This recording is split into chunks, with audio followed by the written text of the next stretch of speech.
Hello and welcome to another booktube video from me, Lauren, from Lauren and the Books. It's cold.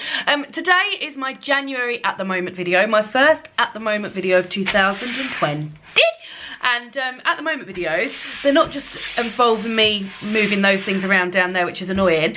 They are videos whereby I explain the last the books that I'm currently reading, the last film I watched, etc, etc, because sometimes things don't make my favourites list, but this is a good way to sort of like check in midway through the month. Is that a little tear coming through there? I'm okay. Midway through the month and just talk about the things that I'm currently consuming. Let's start with the first. Let's start firstly, as I always do, with the books that I'm consuming at the moment. So I made a video like literally probably less than a week ago, where I was saying about how I was only going to read one book a year, one book at a time, because I just enjoy doing that so much. But I've actually got 3 books on the go at the moment. One of them is an audiobook, and it is Murder on the Orient Express by Agatha Christie, narrated by Dan Stevens, aka Cousin Matthew from Downton Abbey. Let's hear him. Said Poirot. It seems to have been done very amateurishly. His tone expressed professional disapproval. There is a lot. Love Dan Stevens. Loved him as Cousin Matthew, you know. Really fancied him, even though I know you weren't really supposed to fancy him, but I did fancy him. That's fine. Like, it's okay. It's my book club book, my in real life book club book that I'm listening to at the moment. And we picked it because I had read And Then There Were None last year and really enjoyed that. And I was like, oh, I'd like to read another Agatha Christie. And I know this one's a super famous one, films have been made of it, etc, etc. And I was like, let's go for that one. So I've gone for that one, and it's like, it's fine. The murder's just happened and we're like over an hour in, an hour and 6 minutes in fact, so we've still got 5 hours and 30 minutes of disseminating who did it. So yeah, it's fine. I'm not enjoying it as much as I did And Then There Were None, so onwards.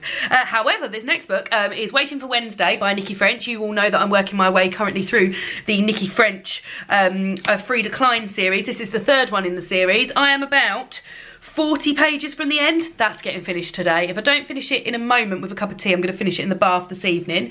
Very much enjoying this. Can't really say much about this specific book, but you're following Frida Klein, who is a... Oh God, these words, I need to learn these words properly because I get them confused. I think she's a psychologist rather than a psychiatrist. I think she's a clinical psychologist. Is that such a thing? And she has been involved with the police, helping them with their investigations on a number of crimes and cases that have been going on. In this book, she's not involved with the police as such. But each book is an individual case, which I really like. And then there's a sort of like one thread running through the series from the first book. Very much enjoying these, trying to space them out. I'm reading one, then another book, then another one, then another book. I got an email from the library. I'm filming this on Thursday, and I got an email from the library saying that the next one, the Thursday one, is Thursday's Child, I think it's called. That is available for pickup from my library. And I'm going to go and get that on Saturday. So yeah, going to finish this today and then move on to, well, I'm already reading this, but read more of this. And that's The Glassblowers by Daphne du Maurier. This is another book club book. This is my Patreon book club book. We had such a great time reading The Scapegoat by Daphne du Maurier last year that we thought our first pick of 2020 would be a Daphne du Maurier book, and we've gone for The Glassblowers. I am 43 pages into this, so I've read the prologue and the first 2 chapters. It's sort of semi-autobiographical because it is sort of about Daphne du Maurier's own family history, which is involved in glass making, so glass blowing, like making glass cups. I could have thought of a better word, gimlets, etc. And at the moment we're following her.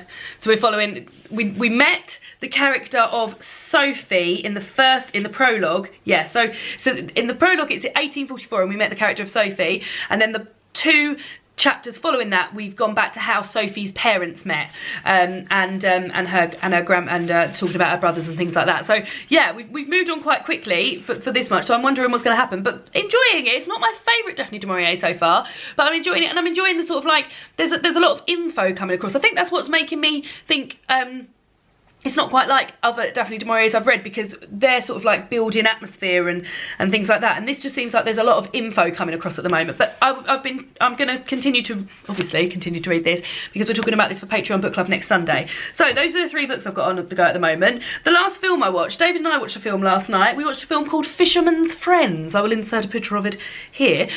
Fisherman's Friends are a sea shanty group of men, a man band from Port Isaac in Cornwall. They're real, those people. But this film is a sort of fictionalised embellishment on how they got together as a group and then how they got signed, etc, etc. It's got Daniel Mays in it and Tuppence Middleton. They were the only 2 people I knew in it.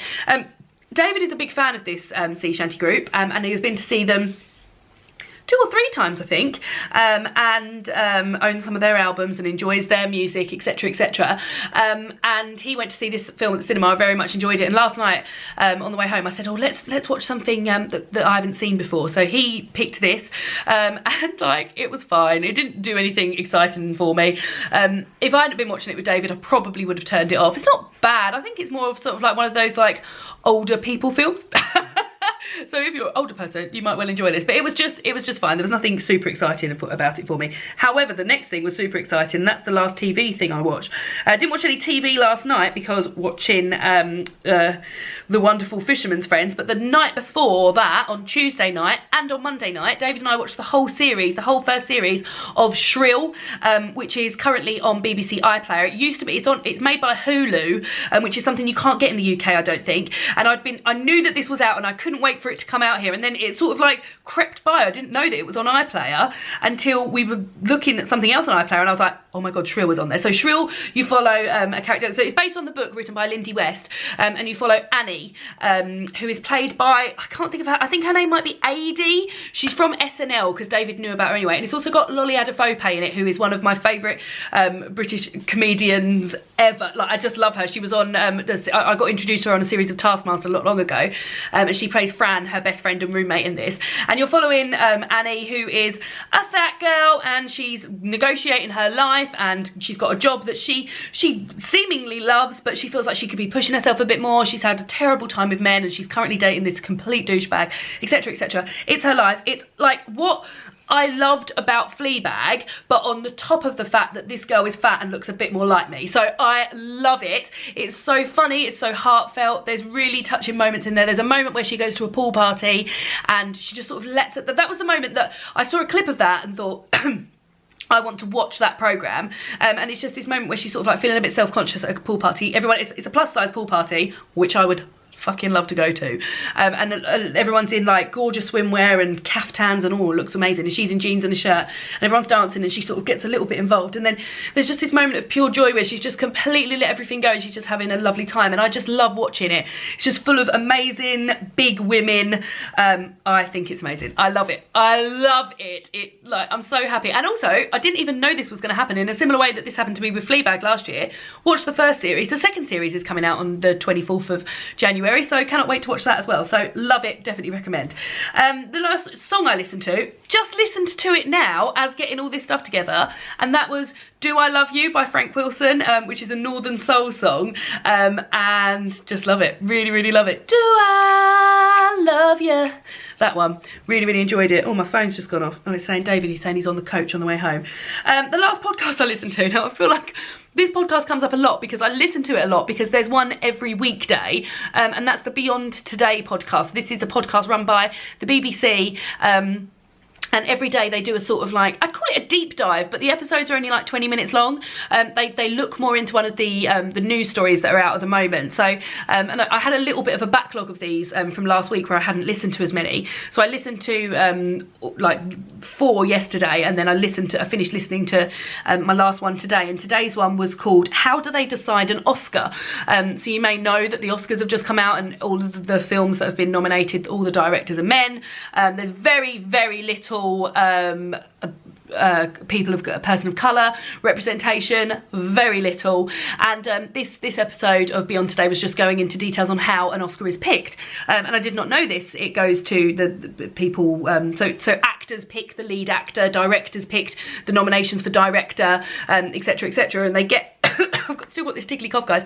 They get their sort of pack with the DVDs, etc., on the run up to Christmas. So it's very, so some of the films that are nominated won't even get viewed. It just, I would recommend listening to it. It's very interesting. So yeah, I mean, I always recommend that podcast, and as I say, it looks into a different topic every single day, so there's always something, like I listen to the majority of them, but like there's always something that's going to be interesting. Very, very much recommend. Online, what have I been doing online? Well, I've got more to, because I'm going to be filming a library haul this weekend. Coughing again.